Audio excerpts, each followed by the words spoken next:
ফজরের পরে সালাম ফিরিয়ে কারোর সঙ্গে কথা না বলে এই দোয়াটি 100 বার পড়েন, দুনিয়া আপনার পায়ের নিচে মাথা নত করতে বাধ্য হবে ইনশাআল্লাহ। আল্লাহ রাজত্ব দান করে দিবেন। আপনার অভাব অনটন, দুশ্চিন্তা, অসুস্থতা, পেরেশানি, সন্তান কথা শুনছে না, কোনো কিছুতে উন্নতি নেই, বিদেশে গিয়ে আটকা পড়েছেন, দেশে আসতে পারছেন না, আল্লাহ সব দোয়া আপনার কবুল করে নেবে যদি আপনি করতে পারেন। আল্লাহর উপর ভক্তি ভরসা রেখে আপনি আমল করুন না, আল্লাহ তাআলা অবশ্যই রিজিক খুলে দিবেন।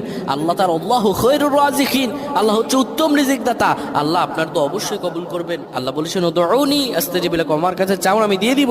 এই কথাগুলো তোমরা শেয়ার করে দিবা, ফ্যামিলি সবার কাছে শেয়ার করবা। তুমি আমল না করো সওয়াব পাবা যদি তোমার একটা কথা অন্য কেউ শুনে আমল করে।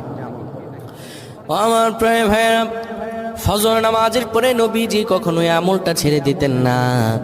কেউ যদি ফজর নামাজের পরে পরে সুবহানাল্লাহি ওয়া বিহামদিহি সুবহানাল্লাহিল আযীম 100 বার যদি কেউ পড়তে পারে, কারো সঙ্গে কথা না বলে 100 বার পড়ার কারণে